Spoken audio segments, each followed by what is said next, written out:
शहर के बाहर एक बहुत बड़ी झील थी। एक दिन उस झील के अंदर बोट कंपटीशन चल रहा था। आलिया को वहाँ पर एज ए गेस्ट बुलाया गया था।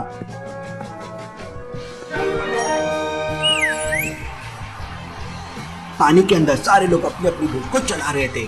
बोट कंपटीशन में आलिया का स्कूल फ्रेंड ईदान भी पार्टिसिपेट कर रहा था। आलिया ईदान को चीयर कर रही थी। ईदान, ईदान, ईदान। लेकिन तभी अचानक मिंकू की बोट पानी में डूबने लगती है। मिंकू जोर जोर से चिल्लाने लगता है, बचाओ बचाओ। मिंकू को डूबता देख आलिया तुरंत पानी में छलांग लगा देती है और स्विमिंग करते हुए पानी तक पहुंच जाती है। लेकिन तब तक मिंकू पानी में डूब चुका था। आलिया तुरंत पानी के अंदर मिंकू को ढूंढने लगती है। मिंकू की बोट भी पानी में डूब चुकी थी। इस बार पानी के अंदर आलिया को एक नहीं बल्कि तीन तीन बोट दिखाई देती है। आलिया कंफ्यूज हो जाती है कि मिंकू की बोट कौन सी हो सकती है। लॉजिकल आर्मी, क्या आप तीनों बोट को ध्यान से देख के बता सकते हैं मिंकू की बोट कौन सी हो सकती है?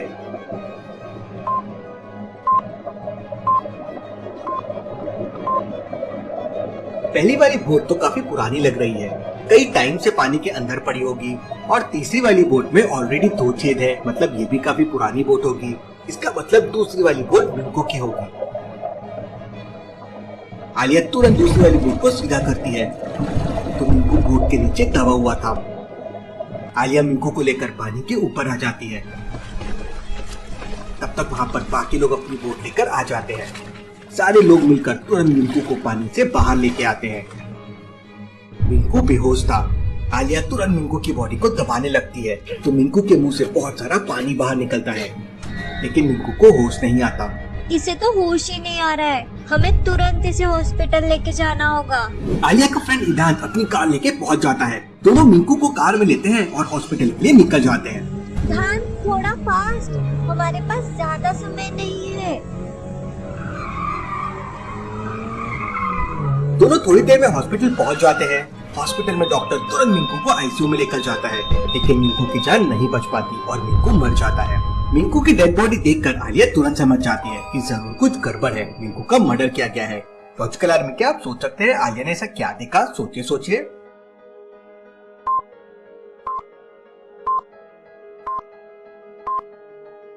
मिंकू की डेड बॉडी पूरी तरह से फूल चुकी है। अब भला ऐसा कैसे हो सकता है? इतनी जल्दी पानी में किसी की डेड बॉडी कैसे फूल सकती है? इसका मतलब जरूर कुछ गड़बड़ है। मिंकू तो मुश्किल से 2 मिनट के लिए पानी में डूबा था, लेकिन उसकी बॉडी तो पूरी तरह से फूल चुकी है। जरूर कुछ तो गड़बड़ है। आलिया तुरंत डिटेक्टिव मेहुल को कॉल कर देती है। मेहुल उस समय बुलबुले साइंटिस्ट के साथ लैब में एक स्पेशल एक्सपेरिमेंट कर रहा था।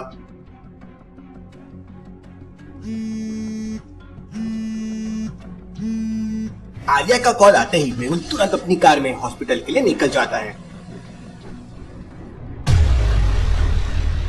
रास्ते में एक चोर एक दादी अम्मा का हैंडबैग छीनकर भाग रहा था, लेकिन चोर के पीछे ऑलरेडी बहुत सारे लोग थे। इतने सारे लोग इस चोर को पकड़ रहे हैं तो पक्का पकड़ा जाएगा, मेरा यहाँ कोई काम नहीं। मेहुल पूरी स्पीड से कार चलाता है और उस चोर को ओवरटेक करके अपनी कार उसके सामने लगा देता है। चोर मेहुल की कार से टकरा के गिर जाता है। सारे लोग मिलकर चोर को पकड़ लेते हैं और उसकी बहुत धुनाई करते हैं और मेहुल तुरंत वहां से निकलता है और हॉस्पिटल पहुंच जाता है। हॉस्पिटल के अंदर आलिया और उसका दोस्त ईदान बैठे हुए थे। मेहुल आलिया के पास पहुंच जाता है। सर, मैंने मिंकू को बचाने की बहुत कोशिश की, लेकिन मैं उससे नहीं बचा पाई। आलिया, हम खूनी को नहीं छोड़ेंगे। इसके बाद मेहुल अच्छी तरह से मिंकू की डेड बॉडी चेक करता है और मेहुल को समझ आ जाता है कि मिंकू को जहर दिया गया है।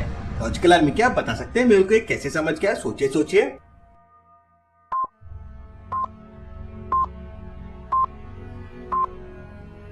ध्यान से देखिए, मिंकू का लेफ्ट हैंड नीला पड़ गया है। इसका मतलब मिंकू की बॉडी में जहर है। अब वो जहर धीरे धीरे स्किन पे दिखने लगा है और बाकी बॉडी में भी फैल रहा है। मेहुल तुरंत मिंकू की डेड बॉडी को अपनी कार में रखता है और आलिया से कहता है, मैं मिंकू की डेड बॉडी लेकर डॉक्टर संजना के पास जा रहा हूँ। सर, मैं भी आपके साथ चलूंगी। प्लीज मुझे अपने साथ ले चलिए। चलो आलिया। आलिया और मेहुल कार में बैठते हैं और डॉक्टर संजना की लैब में पहुंच जाते हैं। आलिया, तुम लैब का दरवाजा खोलो, तब तक मैं मिंकू की डेड बॉडी लेकर आता हूँ। आलिया डॉक्टर संजना की लैब का दरवाजा खोलने लगती है, लेकिन दरवाजा एक लॉजिकल पासवर्ड से बंद था। इन चारों में से एक बटन को प्रेस करना है। पहली है आइस रोड, दूसरे में रोड पे ऑयल है, तीसरे में रोड पे हनी है और चौथे में वाटर है। आपको बताना है कौन से रोड पे सबसे ज्यादा फ्रिक्शन होगा। अच्छे से सोचिए लॉजिकल आर्मी।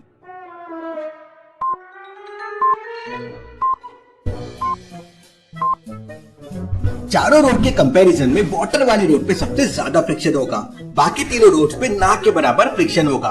इसलिए जब भी फर्श पर कोई चिकनी चीज डली होती है तो हम गिर जाते हैं। आलिया पहले नंबर का बटन दबा देती है, लेकिन दरवाजा नहीं खुलता।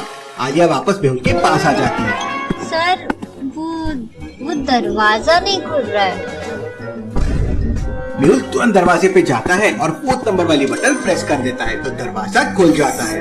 तुमसे कितनी बार कहा है अपना नॉलेज इम्प्रूव करो, पर तुम्हें पढ़ने के लिए टाइम मिले तब ना। आलिया मुस्कुराती है। लो हटी ना प्लास्टिक, मैं हूँ सर फैंटास्टिक। लॉजिकल आर्मी बहुत जल्दी डिटेक्टिव मेहुल की किताब भी आने वाली है, brain games with detective Mehul. उसे पढ़कर आपका नॉलेज भी इम्प्रूव होगा और आपका दिमाग भी इम्प्रूव होगा। मेहुल और आलिया मिंकू की डेड बॉडी लेकर लैब के अंदर चले जाते हैं। डॉक्टर संजना, जल्दी से मिंकू की रिपोर्ट रेडी कीजिए।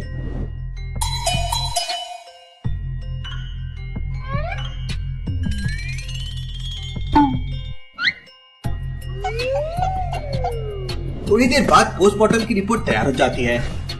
डॉक्टर संजना मेहुल को बताती है कि मिंकू को एक स्पेशल जहर दिया गया था, जो जहर पानी के कांटेक्ट में आते ही बहुत डेंजर हो जाता है, इसलिए ऑन द स्पॉट मिंकू की मौत हो गई। Interesting, very very interesting. Case बहुत सीरियस लग रहा है, मुझे तुरंत उस झील पे जाना होगा। मेहुल और आलिया तुरंत झील के पास पहुंच जाते हैं।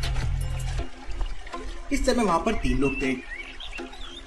मेहुल तीनों से पूछताछ करता है। पहला आदमी कहता है, सर मैं तो अभी यहाँ पर नहाने के लिए आया हूँ, मुझे कुछ नहीं पता है।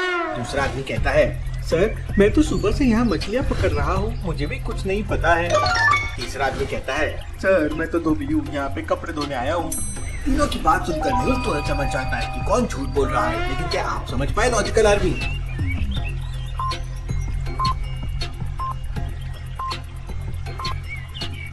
तीसरा वाला झूठ बोल रहा है, क्योंकि उसके हाथ में तो प्रेस किए हुए कपड़े हैं। अब भला कोई प्रेस किए हुए कपड़े को धोने क्यों आएगा? इसका मतलब वो आदमी कुछ छुपा रहा है। मेहुल उसे पकड़ लेता है और उससे पूछताछ करता है, लेकिन वो आदमी कुछ नहीं बताता। आलिया, लगता है ये ऐसे नहीं मानेगा, तुम इसके साथ बॉक्सिंग कर सकती हो। फिर क्या था, आलिया को तो मौके का इंतजार होता है। वो तुरंत उस आदमी को 3-4 मुक्के लगा देती है और वो आदमी सच बताने के लिए तैयार हो जाता है। सर मुझे एक आदमी ने 10,000 रुपए दिए थे और मुझसे कहा था कि अगर यहाँ पे कोई पूछताछ करने आए तो उसे कुछ नहीं बताना। वो यहाँ कुछ ढूंढ रहा था, आप लोगों को आता देख भाग गया। Interesting, very very interesting. इसका मतलब कोनी को पता था कि हम लोग यहाँ पे पूछताछ करने जरूर आएंगे। क्या तुम उस आदमी को पहचान सकते हो?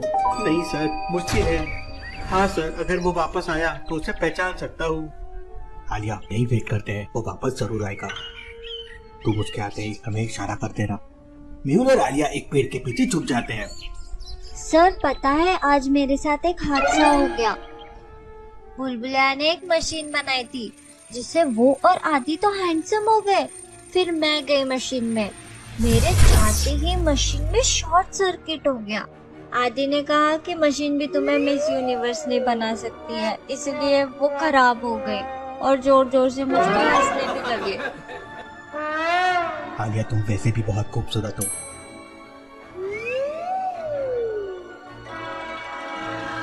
अरे अरे अरे, मेरा मतलब हर लड़की खूबसूरत होती है।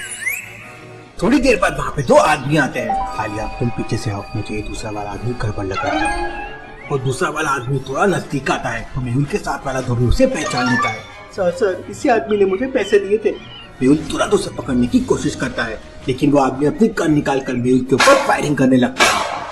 अपनी जान बचाने के लिए मेहुल टाइम लगा देता है। इतने में पीछे से आलिया जाती है और उस आदमी को एक जोरदार किक मारती है, जिससे उस आदमी के हाथ से गन छूट जाती है और वो पानी में जाके गिरता है।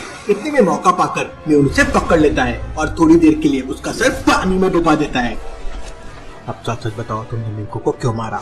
तो वो आदमी बताता है कि वो कॉम्पिटिशन जीतने के 1 लाख रुपए का इनाम मिलने वाला था और मिंकू हर साल वो कॉम्पिटिशन जीत जाता है, इसलिए उसने मिंकू को धोबे से जहर दे दिया।